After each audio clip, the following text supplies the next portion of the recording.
बात करते हैं एक और डोमिनेंट ट्राइब अहोम्स की। ये जो अहोम्स थे ये माइग्रेट करके आए थे ब्रह्मपुत्र वैली में म्यांमार से, और ये आए थे 13th सेंचुरी में। इसके बाद इन्होंने एक नया स्टेट क्रिएट किया था, एक पुराने पॉलिटिकल सिस्टम को ख़त्म करके, जो भुइयाओं द्वारा चलाया जाता था। भुइयाँ जो वहाँ पर लैंडलॉर्ड कहलाते थे। इसी के साथ साथ जब 16th सेंचुरी आई तो इन्होंने दो इम्पॉर्टेंट किंगडम्स को हराकर उसे अनेक्स कर लिया। 1523 में चूटियास का और 1581 में हौत कौच हाजो का। इसी के साथ साथ वहाँ पर जो ट्राइब्स रहती थी वो भी इनके डोमिनेंस में आ चुकी थी, इनका किंगडम बढ़ चुका था। अब यहाँ पर अहोम्स ने काफ़ी बड़ा स्टेट बना लिया था। 1530s में वो फायर आर्म्स यूज़ करने लग गए थे। आप ये सोचिए, ये ट्राइब्स हैं और इनके पास ये टेक्नोलॉजी आना शुरू हो चुकी थी। तो 1530 में इन्होंने फायर आर्म्स यूज़ किए और 1660s आते आते ये इतने एफिशिएंट हो चुके थे कि ये बहुत ही बेहतरीन क्वालिटी का गन पाउडर और कैनन्स मतलब तोप बनाने में सक्षम हो चुके थे। इसी के साथ साथ कोई भी किंगडम इजीली नहीं चलता, तो यहाँ भी इन्वेजन्स शुरू हो चुके थे। तो इन्हें सबसे पहला जो इन्वेजन फेस करना पड़ा वो आया था साउथ वेस्ट से। साउथ वेस्ट मतलब वो एरिया जो कि आज आता है उड़ीसा में और झारखंड में।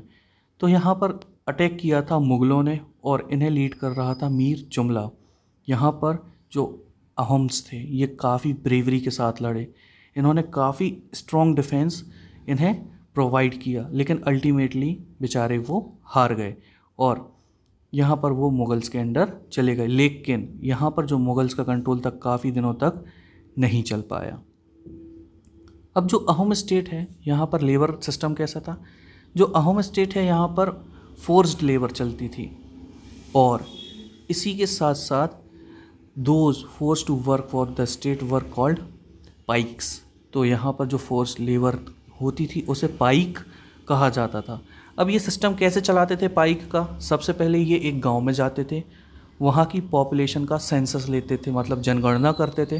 फिर उसी हिसाब से हर एक गांव को पाइक्स को भेजना पड़ता था उनके पास रोटेशन के हिसाब से। अब यहाँ पर एक ऐसी एक्टिविटी हुई थी जो इनकी कमजोरी बन गई। वो क्या थी? इन्होंने क्या किया कि अगर कोई एक गांव काफ़ी डेंसली पॉपुलेटेड होता था तो वहाँ के लोगों को उठाकर वो ऐसी जगह पर शिफ्ट कर देते थे जहाँ पर ज़्यादा भीड़ भाड़ नहीं होती थी, जहाँ पर ज़्यादा लोग नहीं होते थे। तो इससे एक कौन ये निकल कर सामने आया कि जो अहोम क्लान थे ये टूटने लग गए थे। आखिर आप किसी एक परिवार को उठाकर कहीं और रख देंगे तो इनके बीच में बॉन्ड तो टूटने लगेगा। तो यहाँ पर यही हुआ था।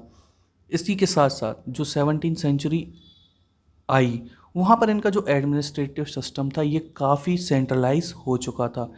अब ये एक सेंट्रलाइज्ड सिस्टम में काम कर रहे थे।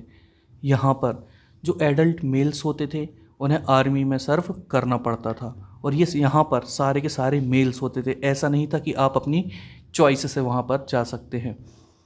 कुछ ऐसे लोग भी थे जो डैम्स को बिल्ड करने के काम में लगे हुए थे, इरिगेशन सिस्टम्स में लगे हुए थे और कुछ दूसरे तरीके के पब्लिक वर्क्स में लगे हुए थे। यहीं पर अहोम्स ने कुछ नई मेथड्स भी इंट्रोड्यूस की थी राइस कल्टीवेशन की।